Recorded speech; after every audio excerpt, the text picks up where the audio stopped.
الحمد للہ وکفا وسلام علی عبادہ الذین اصطفیٰ اما بعد فاعوذ باللہ من الشیطان الرجیم بسم اللہ الرحمن الرحیم یا ایہا الذین آمنوا توبوا الی اللہ توبۃ نصوح سبحان ربک رب العزۃ عما یصفون وسلام علی المرسلین والحمد للہ رب العالمین اللہم صلی علی سیدنا محمد وعلی آل سیدنا محمد وبارک وسلم اللہم صلی علی سیدنا محمد وعلی آل سیدنا محمد وبارک وسلم اللہم صلی علی سیدنا محمد وعلی آل سیدنا محمد وبارک وسلم رب یسر ولا تعسر وتمم بالخیر یا فتاح یا فتاح یا فتاح۔ ہم جب کسی بھی سفر پہ چلتے ہیں تو اپنے منزل پہ پہنچنے سے پہلے کچھ نہ کچھ مائل سٹونز ہوتے ہیں، کچھ نہ کچھ پوائنٹس ہوتے ہیں جن کو ہم پہنچتے جاتے ہیں تو ہمیں احساس ہوتا جاتا ہے کہ سفر اب طے ہوتا جا رہا ہے اور منزل قریب آتی جا رہی ہے۔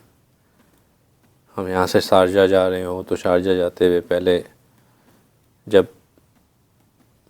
برج خلیفہ پہلے آتا ہے تو نظر آتا ہے کہ چلو تھوڑا سا سفر قریب ہو گیا، ورلڈ ٹریڈ سینٹر آتا ہے تو اور قریب ہو گیا، نہدا آتا ہے تو بہت قریب ہو گیا، پھر شارجہ آ جاتا ہے تو آپ کو تھوڑے تھوڑے مائل سٹونز نظر آ رہے ہوتے ہیں۔ آپ کہتے ہیں کہ یہ جب پوائنٹ آ گیا تو ہمارا منزل اب قریب آ رہی ہے۔ اسی طرح کوئی اور سفر کر رہے ہو تو جیسے جیسے اس سفر کے اوپر جو اس منزل مقصود سے قریب قریب پوائنٹس آتے رہتے ہیں ویسے ویسے بندے کو تسلی ہوتی رہتی ہے کہ کچھ نہ کچھ سفر طے ہوتا جا رہا ہے اور اب ہماری منزل قریب آتی جا رہی ہے۔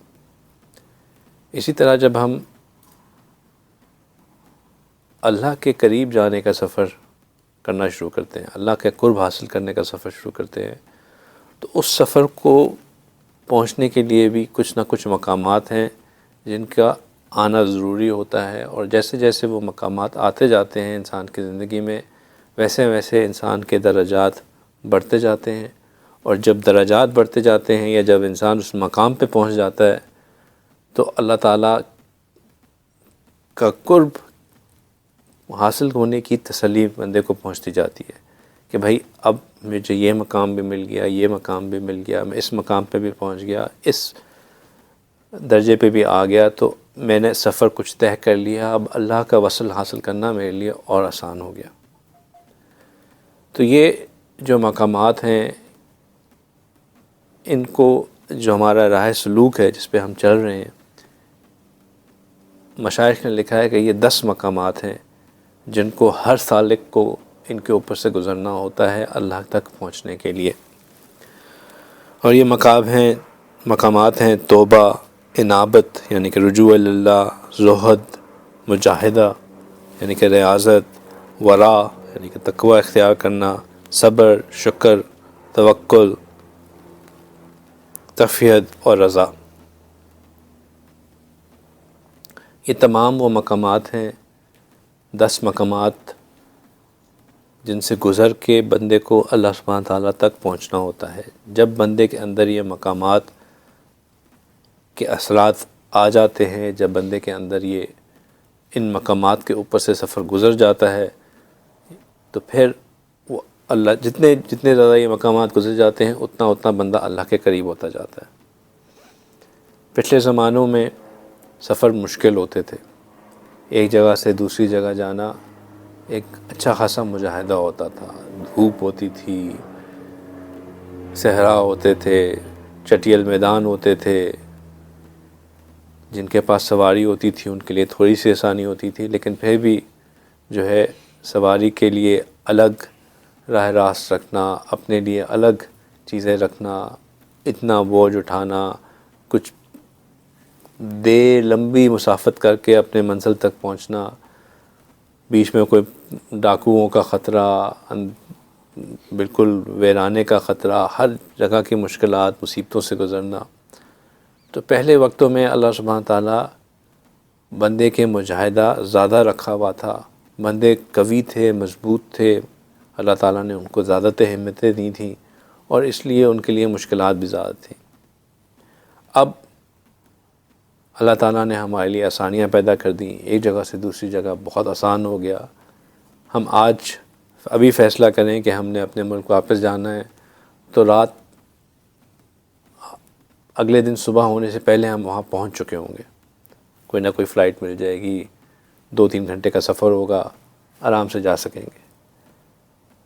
ایک زمانے میں لوگ حج عمرے کا سفر کے لیے رمضان سے اپنے گھروں سے نکل جایا کرتے تھے، اور اب جو ہے ہم کہتے ہیں کہ بس اگر آخری سعودی حکومت نے آخری انٹری جو ہے وہ 7 ذی الحج رکھی ہے تو میں بس 6 کی رات کی فلائٹ لے کے وہاں چلا جاؤں، اتنا آسان ہو گیا۔ کیونکہ ہم کمزور ہو گئے تو اللہ تعالیٰ نے مسافت کو آسان فرما دیا۔ اسی طرح اللہ تعالیٰ نے پہلے زمانے میں جو اللہ کو پہنچنے کا راستہ تھا اس میں بھی بہت مجاہدے تھے، اس میں بھی بہت جد و جہد تھی۔ مشائخ اپنے متعلقین کو خوب مجاہدے کرایا کرتے تھے، کوئی بھوکا رکھتا تھا، کوئی ان کو چلے کٹواتا تھا، کوئی ان سے امیدیں ترواتا تھا، خون و جگر پلوایا کرتے تھے۔ مختلف مجاہدوں سے گزار کے مشائخ اپنے سالکین کو اس مقام پہ لے کے آتے تھے جہاں پہ ان کو اللہ کا قرب نصیب ہوتا تھا۔ ہم نے شیخ شبلی رحمۃ اللہ علیہ کی کہانی سنی تھی، جب وہ امام حضرت جنید بغدادی رحمۃ اللہ علیہ کے پاس آئے تھے تو انہوں نے ان سے کتنے مجاہدے کرائے تھے۔ اب میں سے پتہ نہیں لوگوں کو یاد ہے کہ نہیں، لیکن اچھے خاصے مجاہدوں کے گزرنے کے بعد ان کو مطلب 2-2.5 سال تو انہوں نے ان کو صرف مجاہدے کروائے، اس کے بعد اپنی محفل میں بیٹھنے کی اجازت دی، اتنے مجاہدے تھے ان کے۔ تو لیکن اب جس طرح اللہ تعالیٰ نے دنیا کا سفر آسان کر دیا، اسی طرح اللہ تعالیٰ نے ہم کمزوروں کے لیے اپنے تک پہنچنے کا سلسلہ بھی آسان کر دیا۔ اور خاص طور پہ یہ جو ہمارا سلسلہ ہے، سلسلہ نقش بند، اس میں تو اللہ تعالیٰ نے بہت آسانیاں پیدا فرما دی۔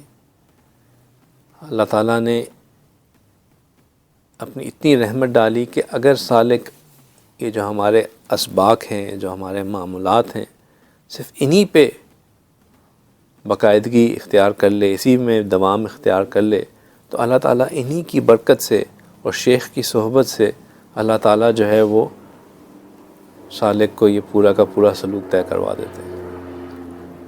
تھوڑا سا مجاہدہ ہے۔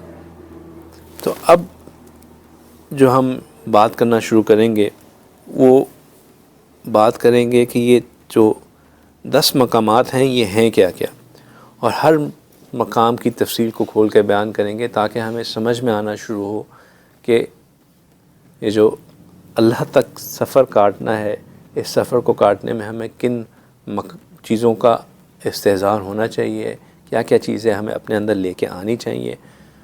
اب یہ چیزیں ہمارے اندر کس طرح آئیں گی، کب آئیں گی، اور وہ جب ہم اپنے اسباق پہ محنت کرتے رہیں گے، اپنا شیخ سے رابطہ قائم رکھیں گے، تو پھر اس کی برکت سے وہ ہمیں ان مقامات کے اوپر ترقی بھی ملتی چلی جائے گی۔ لیکن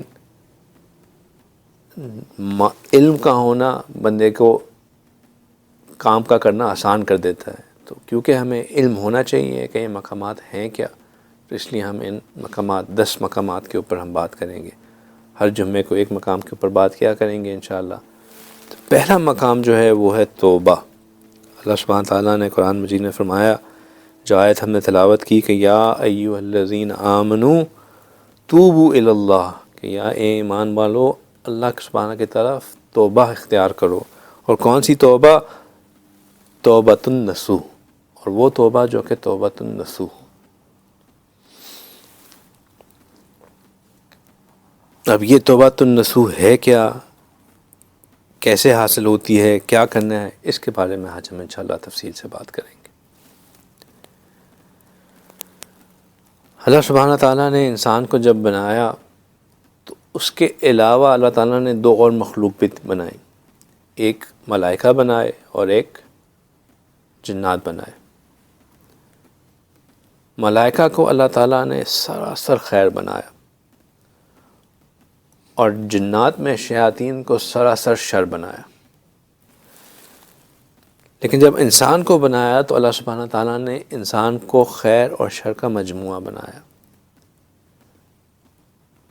اور پھر انسان کو یہ اختیار دے دیا کہ وہ اگر محنت کرے، کوشش کرے، تو وہ اپنے اندر خیر کو غالب کر لے، اور اگر سرکشی کرے،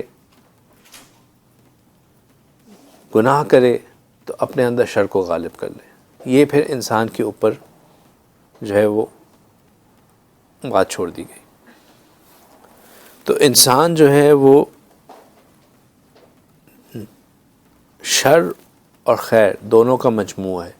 اب یہ انسان کے اوپر ہے کہ وہ اپنے اوپر کس چیز کو زیادہ غالب کرے. اللہ سبحانہ تعالیٰ نے انسان کے اندر چند صفات کو رکھا. ایک صفت رکھی صفت بہیمیہ. صفت بہیمیہ کہتے ہیں، بہائم کہتے ہیں جانوروں کو. یہ جو گائے، بھینس جیسے جانور ہوتے ہیں ان کو بہائم کہا جاتا ہے. اللہ تعالیٰ نے ان کی صفات رکھی. ان کی صفات کیا ہیں؟ ان میں ہر چیز کی حرص ہوتی ہے، ہر چیز کی شہوت ہوتی ہے. یعنی کہ بس کھانا چبائیں گے تو ہر وہ کھانا ہی چباتے چڑھتے چلے جائیں گے، چڑھتے چلے جائیں گے. صبح چڑھنے نکلیں گے، دن بھر چڑھتے رہیں گے، پھر رات کو آ کے اسی چڑھنے کو دوبارہ چباتے رہیں گے. اس طرح جب ان کے اوپر شہوت غالب ہوگی تو جہاں ہوگا موقع میل دے کر بغیر اپنی شہوت کو پورا کر لیں گے. پھر ایک رکھی صفت درندوں کی صفت،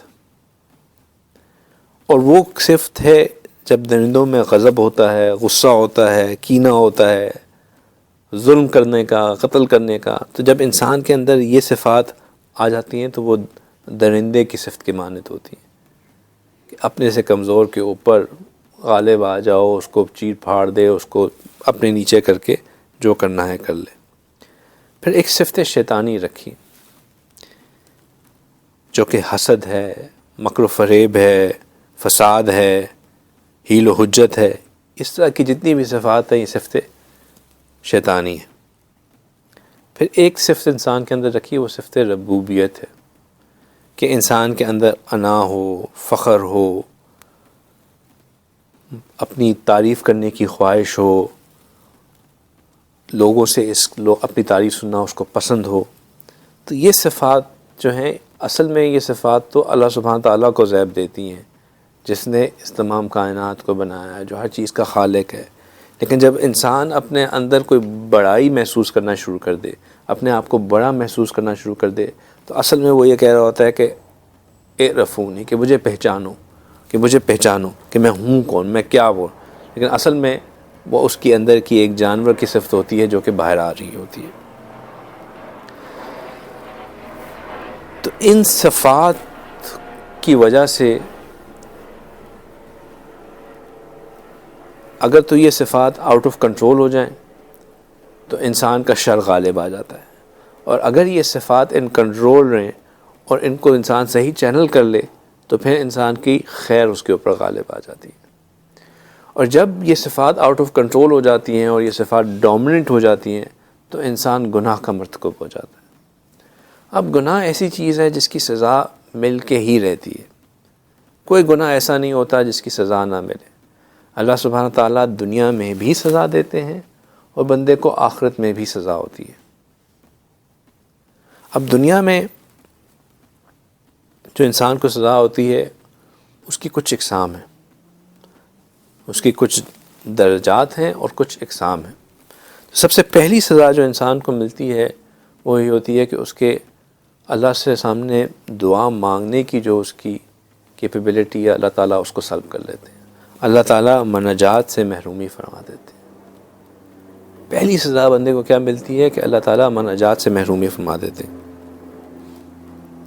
اور یہ بندے کی سب سے بڑی سزا ہے کہ اللہ تعالیٰ بندے سے ناراض ہو جاتے ہیں.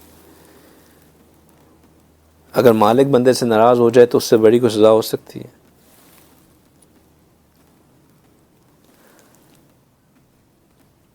اور یہ سزا دیر نہیں لگتی. ادھر بندے نے گناہ کیا ادھر یہ سزا بندے کو مل گئی۔ کتاب میں لکھا ہے کہ جب اس کی شہوت اس کی اطاعت پہ غالب آ جاتی ہے تو سب سے ادنا سزا جو بندے کو میں دیتا ہوں وہ یہ ہے کہ میں اس کو اپنی مناجات سے، لذت سے محروم کر دیتا ہوں۔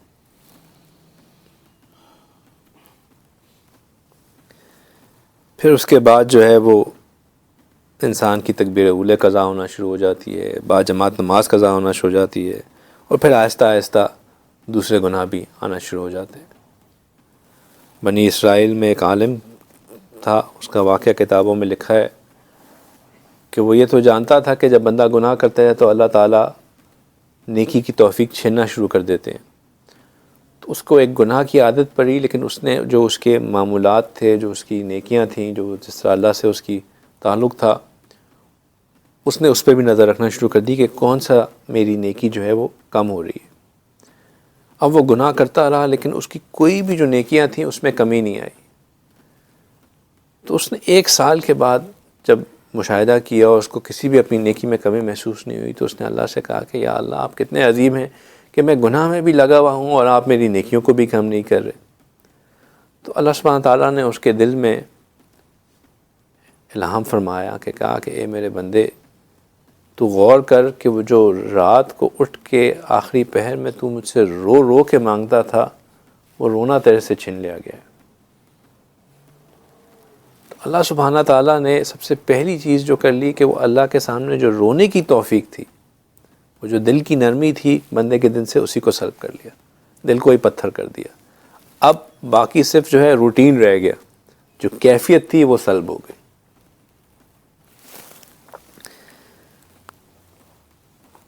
جو بعض لوگ ہم میں سے کہتے ہیں نا کہ ہم سب بھی اکثر کہتے ہیں کہ ہمیں جی رونا نہیں آتا، ہمارے دل بڑے سخت ہیں، تو یہ ہمارے گناہوں کے اثرات ہیں۔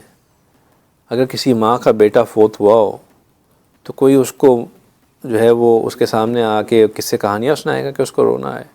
کبھی بھی نہیں۔ اس کا نوجوان بیٹا فوت ہو گیا، اس کو تو ویسے ہی بیٹھے بیٹھے اس کی آنکھوں سے آنسو بہنا شروع ہو جاتے ہیں، کوئی بات ہو نہ ہو، بلکہ ہنسنے کھیلنے والی محفل میں اس کے آنسو بہ رہے ہوتے ہیں۔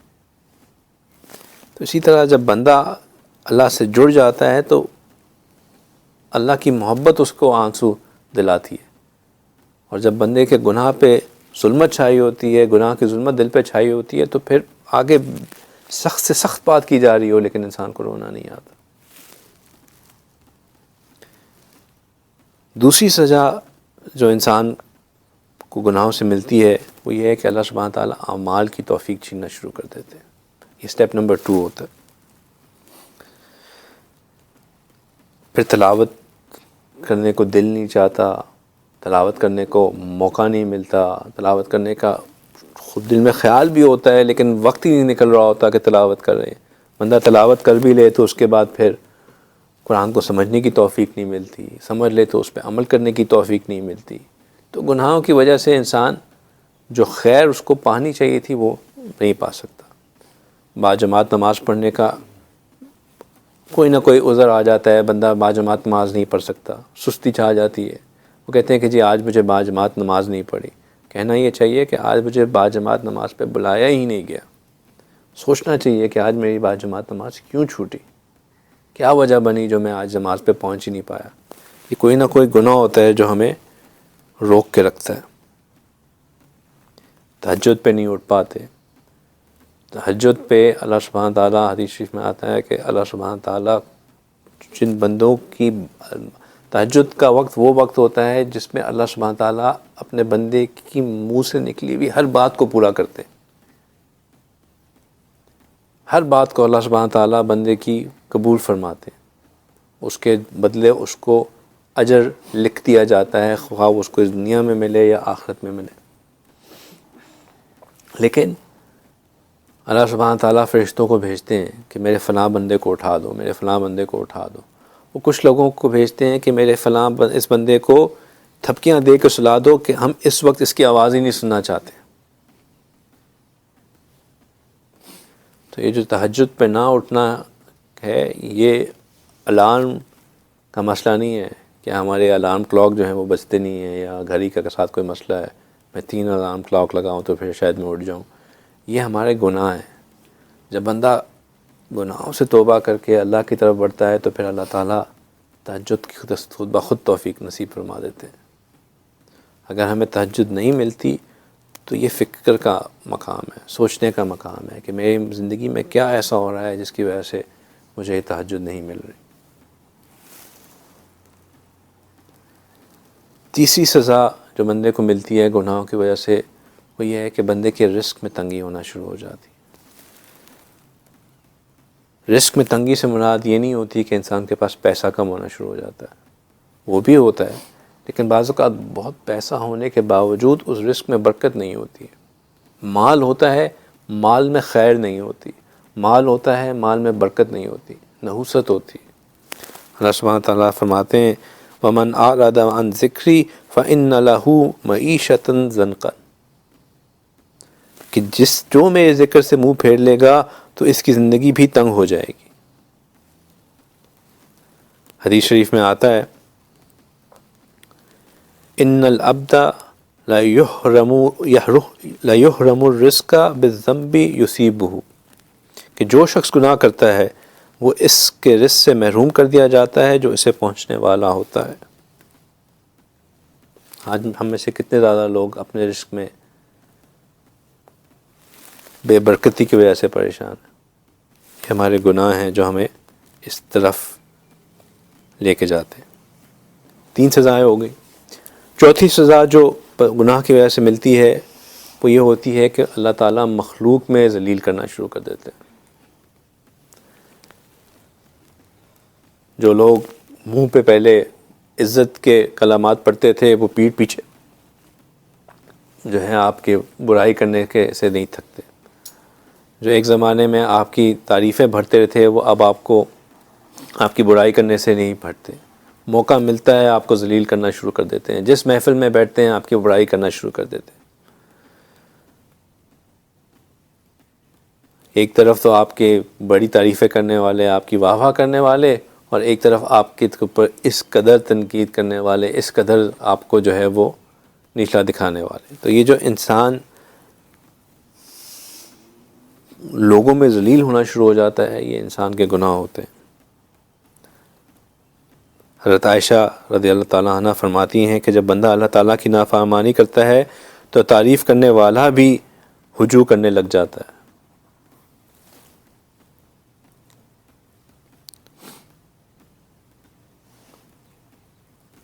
پانچویں سزا جو بندے کو ملتی ہے وہ یہ ہے کہ اس کے ماتحت اس کی نافرمانی کرنا شروع کر دیتے ہیں۔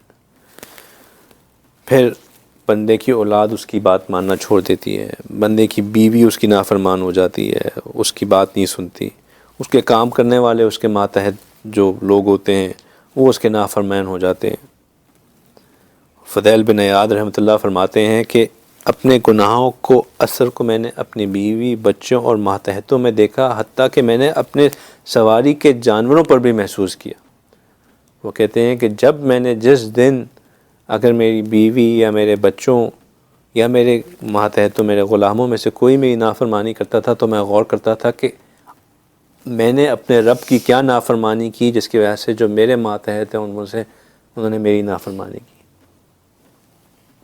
یہ جو ہمیں پریشانی رہتی ہے نا کہ بچے قابو میں نہیں آ رہے، جی بات ہی نہیں سنتے، بیگم ہر وقت لڑتی رہتی ہے، سب کچھ ہے، نوکر دھوکہ دیتے رہتے ہیں، کام کرنے والے کام نہیں صحیح کرتے، دھوکہ دیتے ہیں، چوری کرتے ہیں، نافرمانی کرتے ہیں، یہ ہمارے گناہ ہیں۔ چونکہ اللہ تعالیٰ ہم اللہ کے ماتحت ہوتے ہوئے اس کی نافرمانی کر رہے ہوتے ہیں تو اللہ تعالیٰ اس کے عوض جو ہمارے ماتحت ہوتے ہیں ان کو ہمارا نافرمان بنا دیتے ہیں۔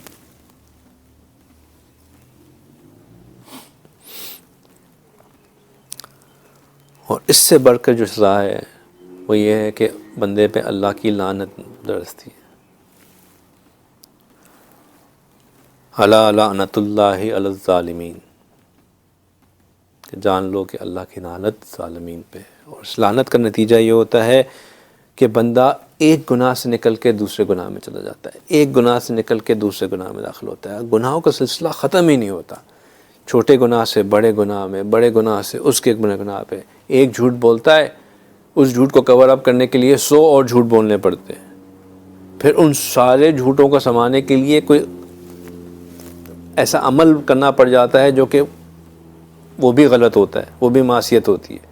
تو ایک گناہ سے نکل کے دوسرے گناہ، دوسرے گناہ سے نکل کے تیسرے گناہ، حتیٰ کہ گناہوں کے انبار جمع ہو جاتے ہیں.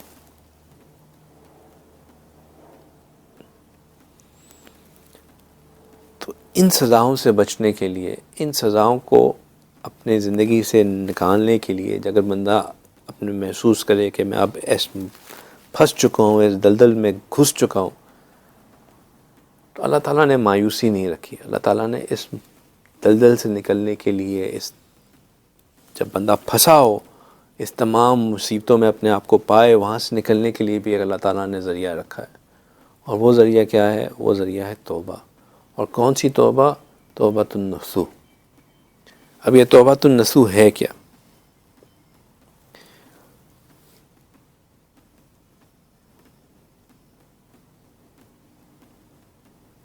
توبہ کہتے ہیں گناہوں کو چھوڑ دینا. توبہ اور استغفار میں فرق کیا ہے؟ توبہ ہے گناہوں کو چھوڑ دینا، استغفار ہے اپنی غلطی پہ ندامت کرنا. یہ فرق ہے. اور توبہ کہتے ہیں اپنے گناہوں کو چھوڑ دینا، مذموم سے محمود کی طرف بڑھ جانا. اور توبۃ النصوح کے بارے میں پھر مختلف اقوال ہیں. حضرت عمر رضی اللہ تعالیٰ عنہ فرماتے ہیں کہ بندہ گناہ کو چھوڑے پھر اس کی طرف کبھی نہ لوٹے، یہ توبۃ النصوح ہے. حدیث مبارکہ میں آتا ہے کہ جیسے دودھ واپس تھن میں نہیں لوٹ سکتا، اس طرح جس نے سچی توبہ کر لی وہ بندہ کبھی واپس گناہ کی طرح نہیں لوٹ سکتا. یعنی کہ توبۃ النصوح یہ ہے کہ جب بندہ ایک دفعہ سچی توبہ کر لے تو پھر کبھی لوٹ کر اس گناہ کی طرف واپس نہ جائے. ایک اور جگہ آیا کہ توبۃ النصوح کہتے ہیں کہ بندے پر معصیت کا کوئی نشان ہی نہ رہے، نہ کھلے عام نہ خفیہ. بعض اوقات ہم توبہ تو کر لیتے ہیں لیکن ہم جو ہے ظاہری توبہ کرتے ہیں کہ ظاہر میں جب ہم لوگوں میں ہوں تو ہم نے توبہ طائف ہو گئے، لیکن جب ہم تنہائی میں ہوں تو پھر اپنے واپس اسی طرف لوٹ کے جو ہماری روٹین ہے. تو توبہ یہ ہے کہ توبہ ظاہر کی بھی ہو اور باطن کی بھی ہو.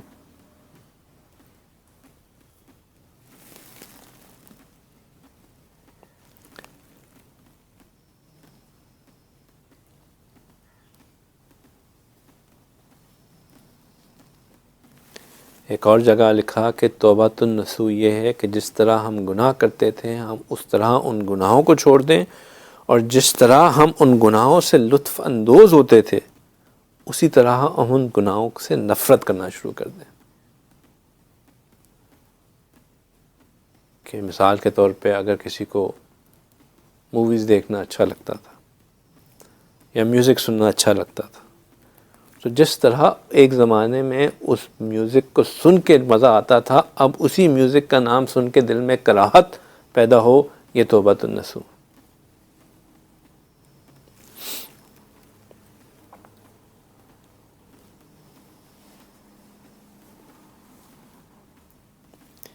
اسی کی تفسیر میں لکھا کہ توبۃ النصوح یہ ہے کہ جب گناہ کی یاد آئے تو تم دل میں اس طرح ندامت و تکلیف محسوس کرو جس طرح گناہ کرتے ہوئے تم اس کی لذت محسوس کرتے تھے.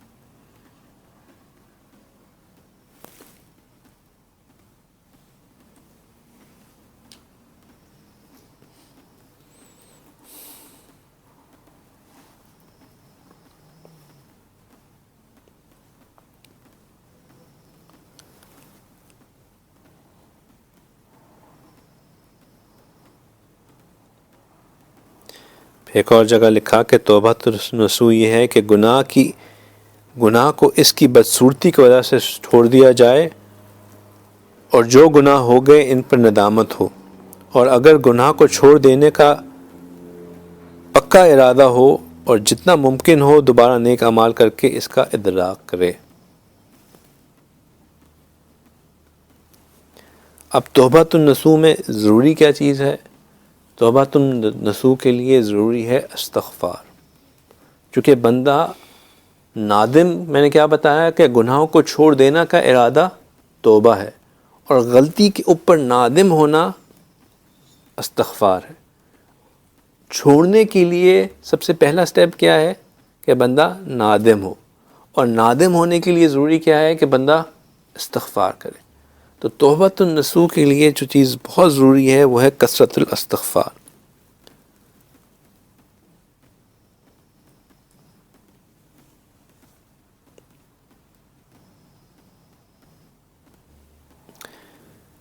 حضرت ابن عباس رضی اللہ تعالیٰ عنہ فرماتے ہیں کہ توبۃ النصوح ہے زبان سے استغفار کرنا، دل سے نادم ہونا، اور اعضاء سے گناہوں کو چھوڑ دینا۔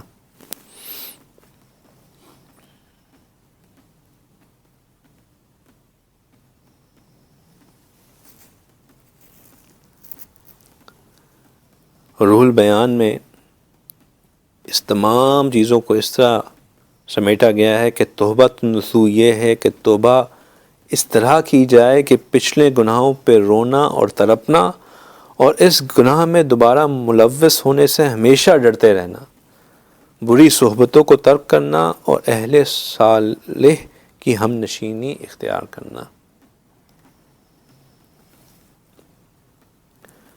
اور ایک اور بات بھی ہے کہ توبہ کرنے میں تاخیر کرنا بھی گناہ ہے۔ توبہ کرنے میں تاخیر کرنا بھی گناہ ہے۔ توبہ فی الفور ہوتی ہے، یعنی کہ فوراً واجب ہو جاتی ہے۔ جب بندے کو اپنی غلطیوں کا احساس ہو جائے، اپنے گناہوں کا استحضار ہو جائے، اس پہ فوراً فی الفور گناہ کرنا واجب ہو جاتی ہے۔ جس طرح گناہوں سے توبہ کرنی ہوتی ہے، گناہوں پہ توبہ کرنے میں تاخیر کرنے پہ بھی توبہ کرنی ہوتی ہے۔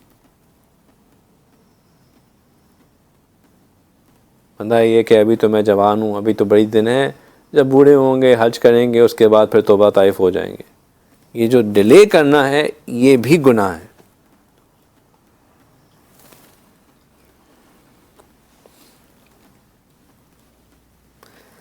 ایک تفسیر کی کتاب میں توبہ کے 10 مقامات لکھے گئے، التوبۃ علی 10 المقامات۔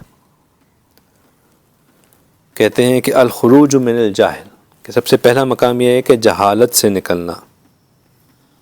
دوسرا مقام یہ ہے کہ کیے پہ شرمندہ ہونا۔ یہ مقامات سننے والے ہیں، اس سے سمجھ میں آئے گی کہ توبہ اچیو کس طرح ہوتی ہے۔ پہلا کیا ہے کہ جہالت سے نکلنا، یعنی کہ اس بات کو گناہ ہی نہ سمجھنا، گناہ کو گناہ ہی نہ سمجھنا، یہ جہالت ہے۔ کہتے ہیں نا کہ not knowing a law does not stop you from being or committing illegal stuff, right؟ کہ آپ کو یہی نہ پتا ہو کہ یہ کام اگینسٹ دا لا ہے تو اس سے آپ کو وہ نہیں مل جائے گا، آپ کو ایکسکیوز نہیں مل جائے گی۔ اگر آپ کو نہیں پتا کہیں پہ کہ لال سگنل پہ رکنا ضروری ہوتا ہے اور آپ لال سگنل کو توڑ دیں تو یہ آپ کو جو فائن پڑنا ہے اس سے اس کا ایکسکیوز نہیں مل جائے گا، چونکہ لا ہے۔ تو گناہوں کو جاننا لازم ہے، گناہوں کو نہ جاننا جہالت ہے۔ تو جہالت سے نکلنا سب سے پہلا قدم۔ دوسرا قدم کہ کیے پہ شرمندہ ہونا، جو کیا اس کے اوپر شرمندہ ہونا کہ میں نے یہ کام کیے، یہ غلط کام تھے، اپنے اندر ایک گلٹ کو محسوس کرنا، اپنے اندر ایک ندامت کو محسوس کرنا۔ پھر تیسری چیز یہ کہ شہوت سے الگ ہو جانا۔ جب بندے نے وہ گناہ کیے ہوتے ہیں تو کوئی چیز ہوتی ہے جس نے ان کو ان گناہوں کے اوپر فوکس کروایا ہوتا ہے، یا جو اس سے جس چیز نے اس کو وہ گناہ کروائے ہوتے ہیں۔ اور ہم نے جب پہلے ایک ڈسکشن کی تھی تو ہم نے کہا تھا کہ شہوت جو ہے وہ کسی بھی چیز کا بندے کے اوپر حاوی ہو جانا، اسے شہوت کہتے ہیں۔ خواہ وہ زن کی شہوت ہو یا مال کی شہوت ہو یا کھانے کی شہوت ہو، کسی بھی چیز کا بندے کے اوپر غالب ہو جانا کہ میں نے یہ کرنا ہی کرنا ہی کرنا ہی کرنا ہے، وہ اس کی شہوت ہے۔ تو وہ کیونکہ شہوت جو ہے وہ انسان کو فورس کرتی ہے اس غلط کام کو کرنے کے لیے، تو اپنے آپ کو اس پوائنٹ کو آئیڈینٹیفائی کرنا کہ وہ چیز تھی کیا جو مجھے اس گناہ کو کروائے جا رہی تھی، اپنے آپ کو اس سے الگ کرنا، شہوت سے الگ کرنا۔ چوتھی چیز کہ نفس مسولہ سے بغض رکھنا، یعنی کہ جو نفس، آپ کا نفس جو آپ کو پہچاننا کہ یہ میرا نفس ہے جو مجھے بار بار اس چیز کی طرح راغب کر رہا ہے۔ ہم نے کہا تھا نا، نفس وہ چیز ہوتی ہے جو کہ انسان کے بالکل 2 سال کے بچے کی طرح ہوتی ہے، وہ کہتی ہے بس میں نے کرنا ہے کرنا ہے کرنا ہے کرنا ہے، مجھے ابھی چاہیے ابھی چاہیے ابھی چاہیے ابھی چاہیے، رکتی نہیں ہے بس۔ تو اپنے نفس سے بغض رکھنا کہ یہی بخت ہے، مجھے اس سے مطلب اس سے بچ کے رہنا، اس کے وہ رہنا۔ پھر ظلمت و سیاہی کو ذکر کی کثرت سے دور کر دینا، یہ 5ویں چیز۔ پھر بگڑی ہوئی عادتوں کی اصلاح کرانا۔ جب انسان کی نفس انسان کے اوپر غالب آ جائے تو بعض اوقات اپنے آپ سے اس کو صحیح کرنا مشکل ہو جاتا ہے۔ جب انسان کی عادتیں بگڑ جائیں تو پھر کسی سے اصلاح کروانا ضروری ہو جاتی ہے، تو اپنی بگڑی ہوئی عادتوں کی اصلاح کرانا، یہ چیز۔ پھر جھوٹ کو ختم کر دینا، اور یہ جھوٹ دوسروں سے نہیں ہے، یہ اپنے آپ سے ہے۔ انسان اپنے آپ کو دھوکہ دے رہا ہوتا ہے، وہ نہیں میں یہ کروں گا تو اب میں بالکل صحیح رہوں گا، وہ چلو ایک اور دفعہ، چلو کوئی مسئلہ نہیں ہے، کیا ہے، ابھی کوئی دیکھ تو نہیں رہا، یہ نئی چیز ہے، یہ چلو اس کو ٹرائی کر لیتے۔ اپنے آپ کو مختلف بہانے دے دے کے جو بندہ گناہ کرتا رہتا ہے، وہ اپنے آپ سے جو جھوٹ بول رہا ہوتا ہے، ان جھوٹ کو ختم کر دینا۔ بری صحبت کو چھوڑ دینا۔ اکثر انسان کو گناہ کرنے میں جو چیز اس پہ قائم رکھتی ہے وہ اس کی صحبت ہوتی ہے۔ ان لوگوں میں اٹھنا بیٹھنا ہوتا ہے جہاں پہ یہ چیز زیادہ ہو رہی ہوتی ہے، خاص طور پر غیبت۔ کچھ لوگ ہوتے ہیں جن کے ساتھ جب بھی بندہ ملتا ہے کچھ اور نہیں کرتا، غیبت ہی کرتا ہے۔ تو جب بندہ پہچان لے، اس کو سمجھ میں آ جائے کہ غیبت غلط ہے، اس کو سمجھ میں آ جائے کہ یہاں جا کے میں غیبت کرتا ہوں، تو پھر اس صحبت کو چھوڑے جہاں پہ وہ گناہ کرتا ہے۔ پھر نویں چیز ہے کہ گناہوں سے بالکل خالی ہو جانا، اپنے آپ کو مکمل طور پہ صاف دینا، اور غفلت والے راستے سے رخ پھیر لینا، یہ 10ویں چیز۔ تو یہ 10 چیزیں ہیں جو کہ 10 مقامات ہیں توبہ کے اندر۔ اور گناہوں کا ازالہ جو ہے وہ نیکی سے ہوتا ہے۔ حدیث مبارکہ میں آتا ہے کہ اگر کوئی شخص برائی کرنے کے بعد نیکی کرے تو وہ نیکی اس کے برائی کے اثرات کو دھو دیتی ہے۔ اللہ سبحانہ تعالیٰ نے قرآن پاک میں بھی یہ فرمایا کہ تمہاری جو نیکیاں ہیں وہ تمہاری برائیوں کو دھوتی رہتی ہیں۔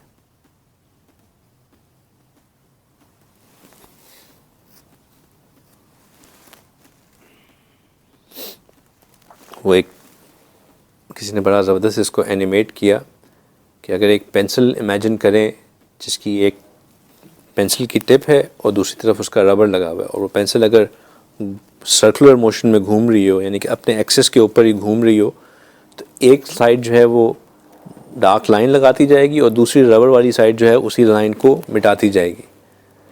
تو انہوں نے کہا کہ یہ جو نیکیاں ہیں وہ اس ربڑ کی طرح ہیں، اور برائیاں جو ہیں وہ اس پینسل کی ٹپ کی طرح ہیں۔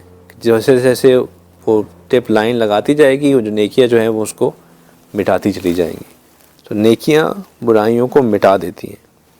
اور پھر اللہ سبحانہ تعالیٰ اتنے قریب ہیں کہ اللہ سبحانہ تعالیٰ نے کہا کہ من جاء بالحسنات فلہ عشر امثالھا، کہ جو کوئی ایک نیکی کر کے لاتا ہے اللہ سبحانہ تعالیٰ اس کے لیے 10 ایسی نیکیاں لکھ دیتے ہیں۔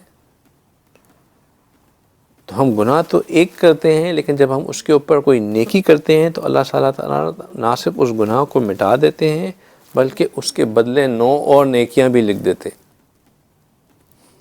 یعنی کہ ایک نیکی گناہ مٹانے کے لیے ہو گئی، اور باقی جو ہے اللہ تعالیٰ نے 9 کا ثواب بھی لکھ دیا۔ تو نیکیوں کی کثرت کرنا گناہوں کا ازالہ بنتی ہے۔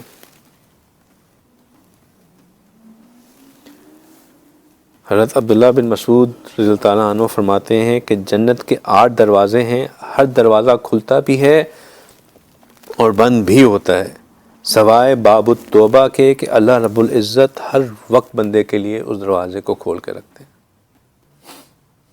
جب تک انسان کے اندر سانس ہے، جب تک انسان زندہ ہے، اللہ سبحانہ تعالیٰ نے توبہ کا دروازہ کھول کے رکھا۔ جب سکرات آ جاتی ہیں تب یہ دروازہ بند ہو جاتا ہے، اس سے پہلے یہ بندہ دروازہ کسی وقت یہ بندہ اللہ سبحانہ تعالیٰ سے توبہ کر سکتا ہے۔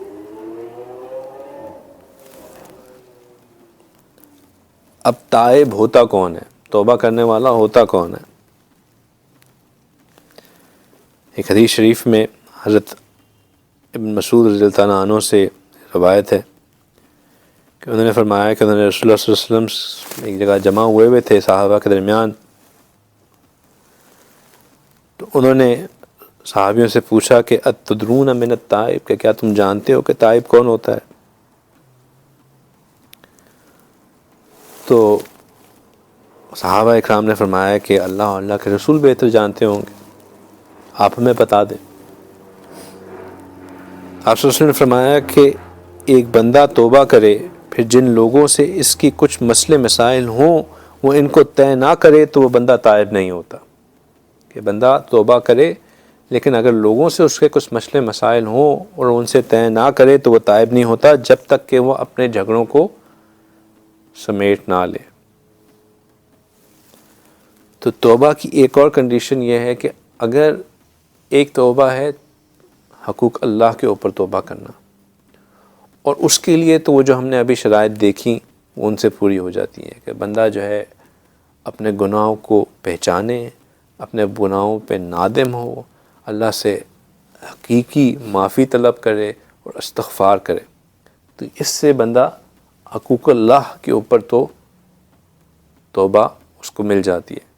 لیکن اگر حقوق العباد میں بندے نے غلطی کی ہو تو پھر بندے کو ان لوگوں سے جن کے اس نے حقوق کی تلافی کی ہے ان سے بھی معافی مانگنی ہوتی ہے۔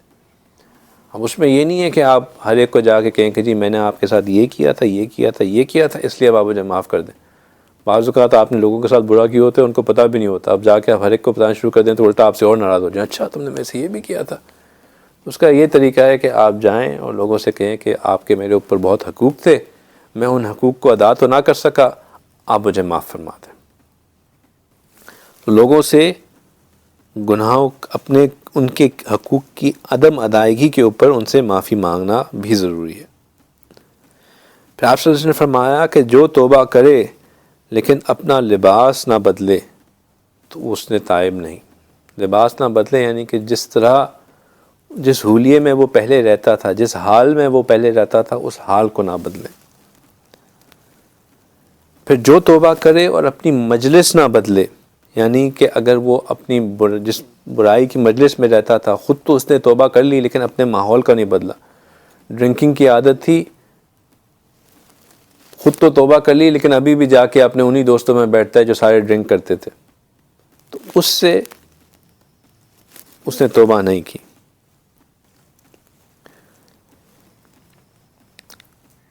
جو توبہ تو کرے لیکن اپنے نان نفقے کو نہ بدلے تو وہ تائب نہیں ہوتا۔ یعنی کہ اگر بندہ یہ تو کر لے کہ جی میں آئندہ کبھی جو ہے وہ حرام نہیں کھاؤں گا، لیکن جو روزگار تھا جس سے حرام آتا تھا اس کو نہ بدلے تو وہ تائب نہیں ہوتا۔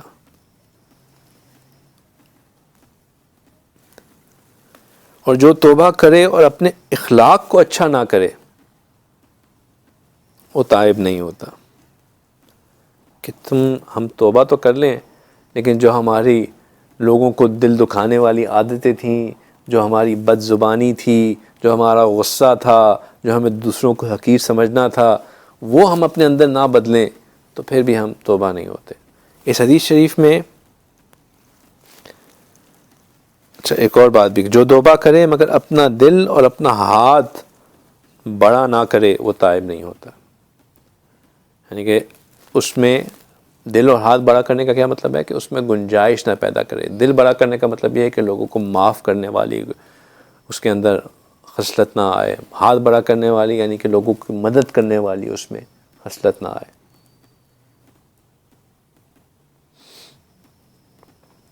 آپ صلی اللہ علیہ وسلم اصل میں اس سے اگر ان چیزوں پہ غور کیا جائے تو اس میں یہ فرما رہے ہیں کہ توبہ صرف لفظی توبہ نہیں ہے، صرف نہ شرمندہ گناہ کو پہچاننا، صرف اس پہ نادم ہونا، اس پہ شرمندہ ہونا، اللہ سے معافی مانگ لینا، یہ کر دینا توبہ کی مکمل توبہ نہیں ہے۔ ان کنڈیشنز کو جس کی وجہ سے انسان گناہ میں مبتلا ہوتا ہے ان کو بھی بدلنا لازم ہے توبہ کو توبۃ النصوح ہونے کے لیے۔ خواہ وہ کنڈیشنز انسان اگر تو انسان نے کسی کا دل دکھایا ہے تو اس کے وہاں پہ جا کے اس سے کرے، اگر انسان کسی ایسی مجلس میں بیٹھتا ہے جس کی مجلس سے اس کو گناہ کی رغبت ہوتی ہے تو اس مجلس کو بدلے، اگر انسان کا حلیہ ایسا ہے جو اس کو گناہ کی طرف مائل کرتا ہے تو اس حلیے کو بدلے، اگر انسان کا ایسا رزق ہے جس میں گناہ ہے، جس میں حرام ہے تو اس رزق کو بدلے، اگر انسان کے اندر جو ہے وہ ایسی اخلاقیات کی کمی ہے جو کہ دوسروں کی دل آزاری کی وجہ بنتی ہیں تو اپنے اخلاق کو اچھا کرے، اور اگر انسان کے اندر معافی نہ کرنے، دوسروں کو معاف کرنے، دوسروں کی مدد کرنے کی وہ نہیں ہے تو اپنے اندر اس خوبی کو لے کے آئے۔ جب یہ چیزیں آئیں گی تو پھر یعنی کہ پکا ارادہ کرنا، ارادہ بھی ایک بہت ضروری چیز ہے، اور ارادہ کس اس میں ہے؟ ارادہ یہ جو 4-5 چیزیں ان میں ظاہر ہوتا ہے۔ سمجھ میں آ رہی ہے بات؟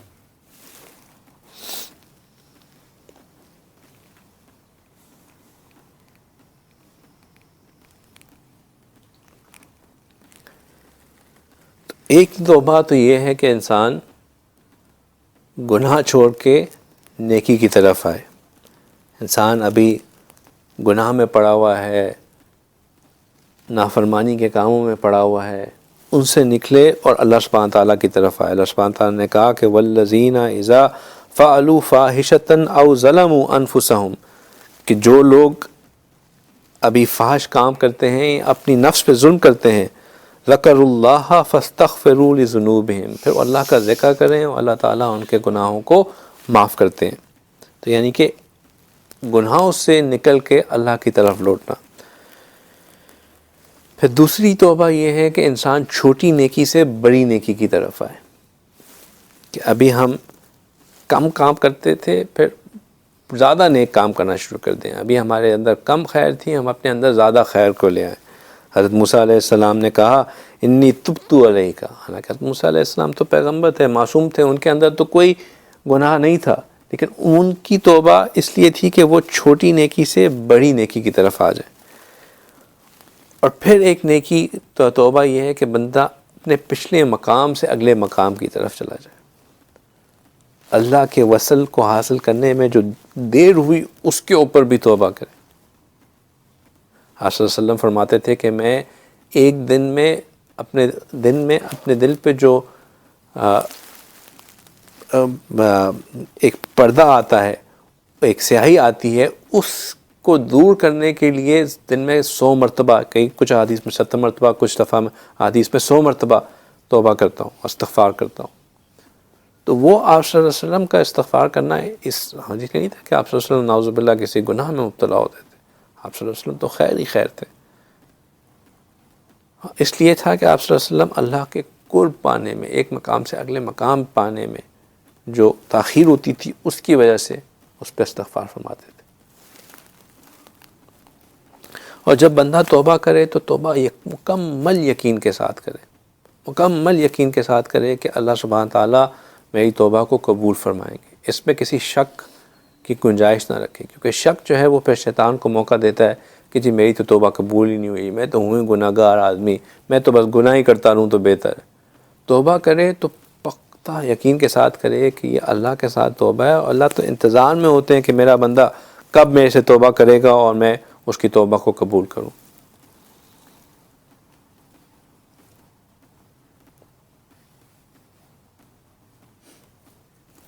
اس لیے فرمایا کہ اگر تم اتنے گناہ کرو کہ وہ آسمانوں کی بلندیوں کو چھونے لگ جائیں، پھر تم اس پر نادم و شرمندہ ہو جاؤ تو اللہ تمہاری توبہ کو پھر بھی قبول فرما لیں گے۔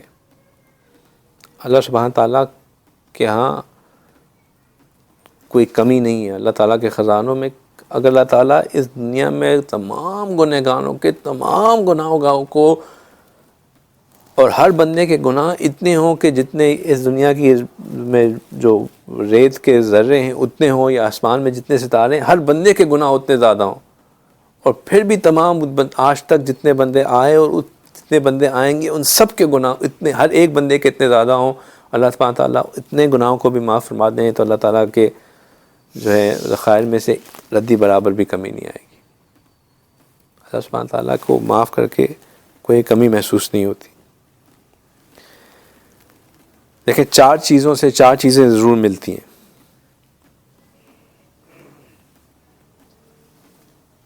من اوتی اربن لم یمنع اربن، جس بندے کو چار چیزیں مل گئیں وہ چار چیزوں سے محروم نہیں ہوتا۔ من اوتی الشکر لم یمنع من المزید، جس کو اللہ تعالیٰ نے شکر کی توفیق عطا کر دی اس کو مزید ملنے سے کبھی کمی نہیں ہوتی، کیونکہ اللہ سبحانہ تعالیٰ نے کہا کہ میرا جتنا شکر ادا کرو گے میں اتنا تمہیں عطا کروں گا۔ تو جس کو شکر کی توفیق مل گئی اس کو کبھی نعمتوں میں کمی محسوس نہیں ہوتی۔ من اوتی التوبہ لم یمنع القبول، کہ جس کو توبہ کی توفیق نصیب ہو گئی اللہ تعالیٰ کبھی اس کو توبہ کو انکار نہیں کرتے، ایسا نہیں ہوتا کہ اس کی توبہ کبھی قبول نہ ہو۔ ومن اوتی الاستخارہ لم یمنع الخیر، جس نے استخارہ کی توفیق نصیب ہو گئی اللہ تعالیٰ نے اس کے لیے خیر بھی رکھ دی۔ اور آخر میں فرمایا کہ جس کو اللہ تعالیٰ نے مشورے کی توفیق دے دی اللہ تعالیٰ نے اس کے لیے ہمیشہ پھر وہ صحیح قدم ہی اٹھائے گا۔ ومن اوتی المشورہ لم یمنع الثواب، پھر اس کو کبھی وہ غلط کی طرف کام نہیں اٹھائے گا، اتنی خیر ہوتی ہے مشورے میں۔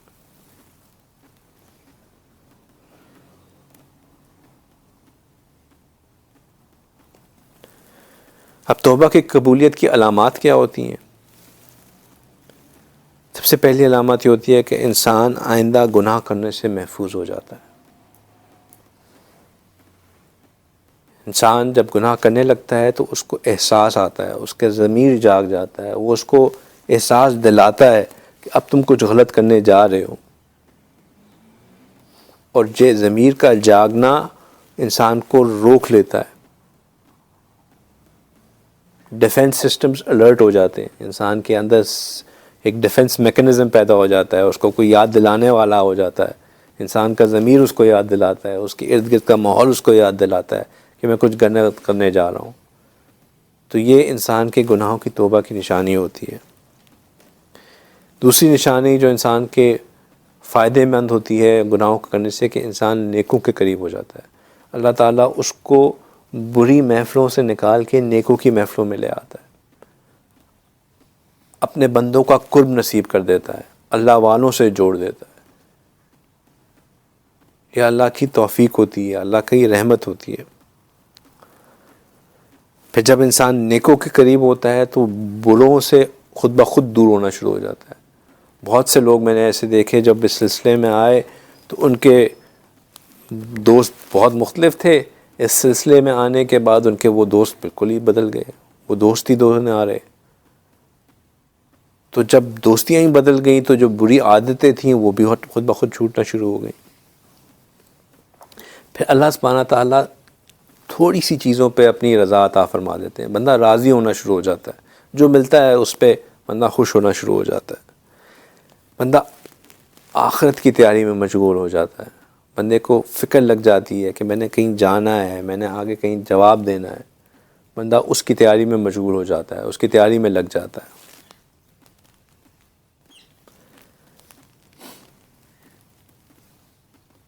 اگر پھر بھی بندہ گناہ کر بیٹھے تو بندے کو بہت ندامت ہوتی ہے، دل میں ایک غم چھا جاتا ہے کہ ویسے ہو کیسے گیا، یہ کیوں ہو گیا، میں نے کس طرح دوبارہ یہ حرکت کر لی۔ تو اللہ تعالیٰ گناہوں پہ غم عطا فرما دیتے ہیں۔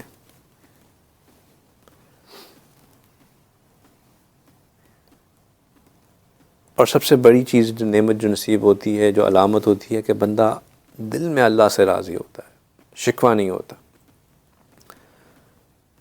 ہم نے پہلے بھی یہ بات کی تھی کہ اگر ہم یہ جاننا چاہتے ہیں کہ کیا اللہ ہم سے راضی ہیں تو اس کا ٹیسٹ یہ ہے کہ ہم اپنے دل میں جھانکیں کہ کیا ہم اللہ سے راضی ہیں.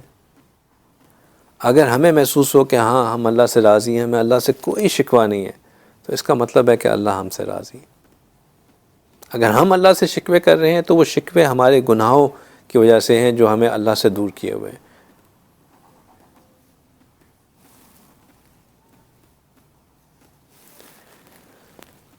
گناہوں سے بچنے میں اور سچی توبہ کرنے میں جو سب سے اہم چیز جو رول پلے کرتی ہے نا, وہ بندے کی نیکوں کی صحبت ہوتی ہے. نیکوں کی صحبت جو ہے وہ بندے کو بار بار نیکی کی طرف کھینچتی رہتی ہے.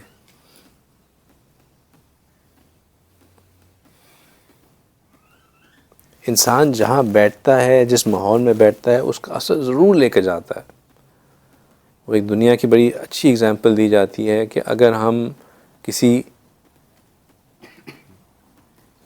تندور والے کے پاس جا کے بیٹھیں یا کسی کلہاڑ کے پاس جا کے بیٹھیں جو کہ مسلسل آگ کے ساتھ کام کر رہا ہوتا ہے, تو اس دھوئیں کی جو اسمیل ہے وہ یقیناً ہمارے اوپر آئے گی ہی آئے گی. ہمارے بھائی باربیکیو بڑا اچھا کرتے ہیں, فش بڑی اچھی بناتے ہیں. ان سے پوچھیں جب بھی وہ باربیکیو کر کے آتے ہیں, یقیناً جو ہے نا وہ کوئلے کے اندر ڈوبے ہوتے ہیں اس کی خوشبو میں. لیکن جب آپ کسی خوشبو کی دکان میں جائیں, عطر کی دکان پہ جائیں, تو وہاں پہ چاہے آپ نے خود خوشبو لگائی نہ ہو, کچھ دیر وہاں رہنے کے بعد آپ کو لازماً اس کی خوشبو آتی ہی آتی ہے. جو بندے اسموکنگ کرتے ہیں, آپ جیسے ہی ان کی گاڑی میں بیٹھے ہیں آپ کو فوراً پتہ چل جاتا ہے کہ یہ کسی اسموکر کی گاڑی ہے, چاہے آپ اس کو اسموک کر رہا ہو یا نہ کر رہا ہو, اس کی وہ اثرات وہاں رہتے ہی رہتے ہیں. تو جو صحبت ہوتی ہے, اور آپ جب اس گاڑی میں بیٹھ کے نکلیں گے تو آپ بھی جس سے ملیں گے وہ کہیں گے کہ یار یہ بندہ بھی شاید سگریٹ پیتا ہے, اس کا اثر آپ کے اوپر آ ہی جاتا ہے. تو جو نیکوں کی صحبت ہوتی ہے اس کا اثر لازماً بندے کے اوپر آتا ہے, اور یہ بہت اہم چیز ہوتی ہے.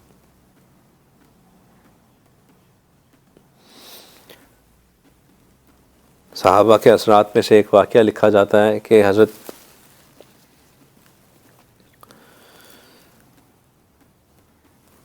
عبداللہ بن مسعود رضی اللہ عنہ جب کوفہ میں تھے تو وہاں پہ ایک بندہ تھا, وہ طبلہ بہت اچھا بجاتا تھا اور اس کی آواز بہت سریلی تھی. تو ایک دفعہ وہ اسی طرح اپنے طبلے پہ بیٹھا گنگنا رہا تھا, تو حضرت عبداللہ بن مسعود رضی اللہ عنہ کا وہاں سے گزر ہوا اور انہوں نے دیکھا کہ وہ کتنی سریلی آواز میں گنگنا رہا ہے. تو انہوں نے بس جاتے جاتے اتنی بات کہہ دی کہ کتنا ہی اچھا ہوتا کہ یہ قرآن کا قاری ہوتا, کتنی خوبصورت قرات کرتا. تو اس بندے نے دیکھا کہ باقی محفل لگی ہے, ایک بڑے بزرگ ہستی گزرے ہیں لیکن رکے نہیں ہیں, چلے گئے ہیں, کچھ کہا ہے انہوں نے. تو انہوں نے بعد میں اس نے پوچھا کہ بھئی یہ کون تھے, تو بتایا کہ یہ صحابی رسول صلی اللہ علیہ وسلم تھے, تو یہاں سے گزرے. تو انہوں نے کہا انہوں نے کہا کیا؟ تو اس نے کہا کہ یہ کہہ کے گئے کہ کتنا ہی اچھا ہوتا کہ تم قاری ہوتے. جب انہوں نے یہ بات سنی تو اس کے دل پہ بہت اثر ہوا. اس نے اس اپنے مشغلے سے توبہ کی اور قرأت سیکھنا شروع کی, اور پھر آگے جا کے قاریوں میں سے بڑے امام میں ان کا نام شامل ہوتا ہے.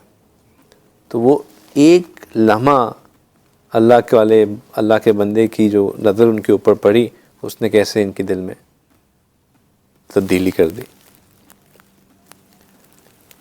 فقی ابو لیث سمرقندی رحمۃ اللہ علیہ فرماتے ہیں کہ بنی اسرائیل کا ایک واقعہ کہتے ہیں کہ ایک فاحشہ عورت تھی جو اپنے حسن میں بے مثال تھی.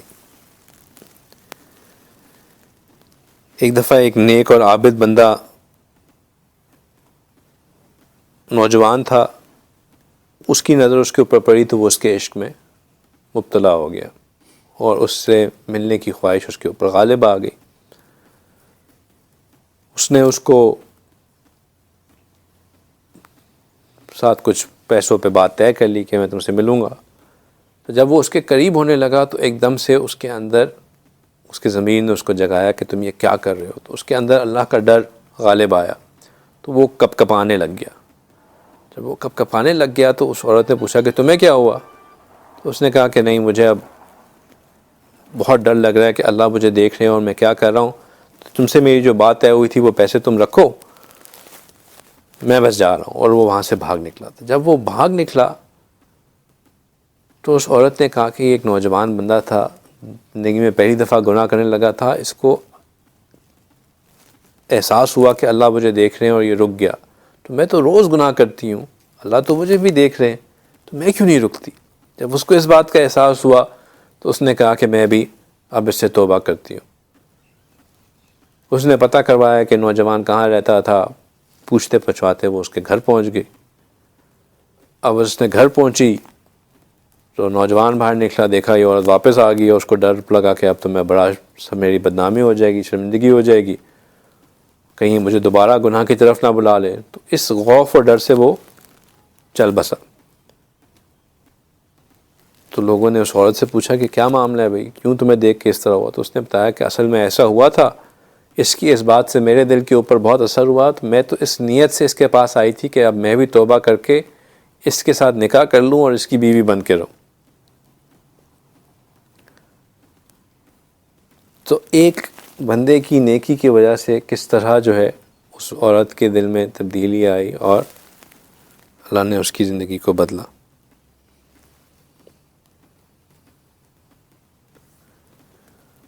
اور گناہ اللہ کی نظر میں کوئی گناہ بڑا گناہ نہیں ہوتا. اللہ کی نظر میں سب گناہ جو ہیں وہ